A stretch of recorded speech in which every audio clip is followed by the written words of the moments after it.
Assalamualaikum warahmatullahi wabarakatuh. Ketemu lagi dengan saya Rafiq Lala Himawan, CGP Angkatan 10 dari SMA Negeri 1 Wirosari. Kali ini saya mendemonstrasikan kontekstual modul 1.3 mengenai tentang visi guru penggerak. Mari kita saksikan. Tujuan pembelajaran kali ini yang pertama, melatih penerapan paradigma inquiry apresiatif untuk mengidentifikasi potensi diri dan membuat kalimat prakarsa perubahan. Yang kedua, melatih menyusun bagja menurut kalimat prakarsa perubahan guna menentukan langkah-langkah yang harus dilakukan. Inquiry apresiatif sebagai pendekatan manajemen perubahan yang kolaboratif dan berbasis kekuatan. Inquiry apresiatif menggunakan prinsip-prinsip utama psikologi positif di sekolah.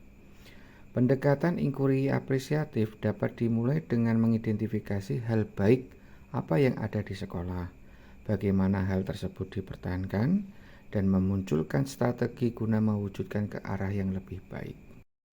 Tahapan bagja. Yang pertama, membuat pertanyaan yang berisi tentang pertanyaan untuk menentukan arah perubahan. Yang kedua, ambil pelajaran, berisi kumpulan pengalaman positif yang telah dicapai dan mengambil pelajaran dari positif tersebut. Yang ketiga, gali mimpi, berisi narasi tentang kondisi ideal yang diharapkan dan diimpikan terjadi di lingkungan pembelajaran. Yang keempat, jabarkan rencana, berisi rumusan rencana tindakan tentang hal-hal penting yang harus dilakukan untuk mewujudkan visi dirumuskan.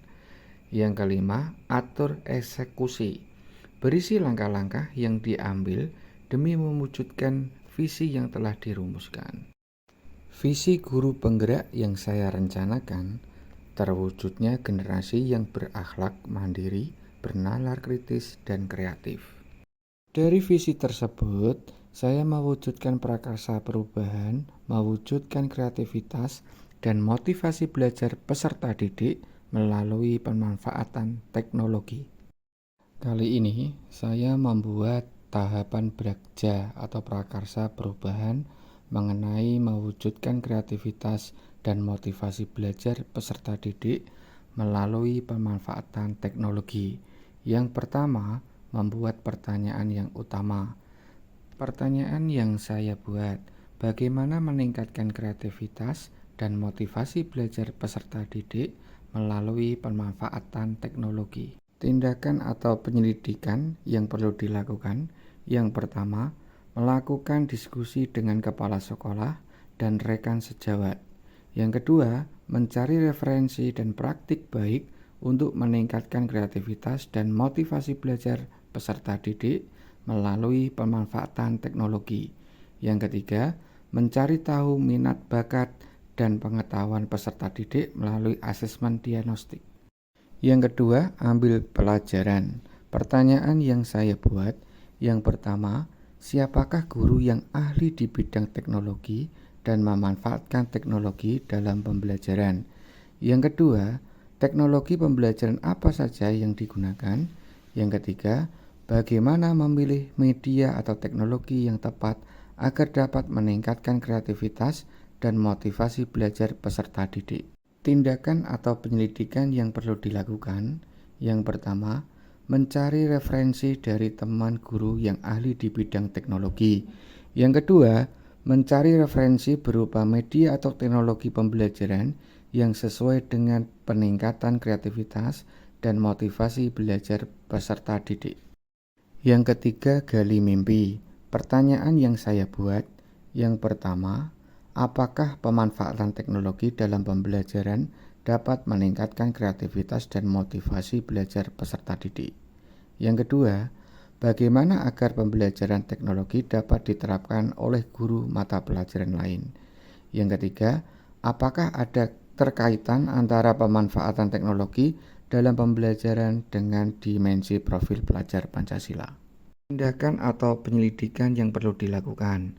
Yang pertama, membuat lembar kerja observasi tentang kreativitas dan motivasi belajar peserta didik. Yang kedua, melakukan kolaborasi dengan rekan sejawat untuk memberikan pembelajaran berbasis teknologi. Yang ketiga, mencari referensi tentang dimensi profil pelajar Pancasila dan berkomunikasi dengan orang yang berkompeten tentang hal tersebut. Yang keempat, jabarkan rencana. Pertanyaan yang saya buat. Yang pertama, apa langkah-langkah untuk melalui pembiasaan pemanfaatan teknologi dalam pembelajaran? Yang kedua, apakah media yang digunakan dalam pembelajaran berbasis teknologi?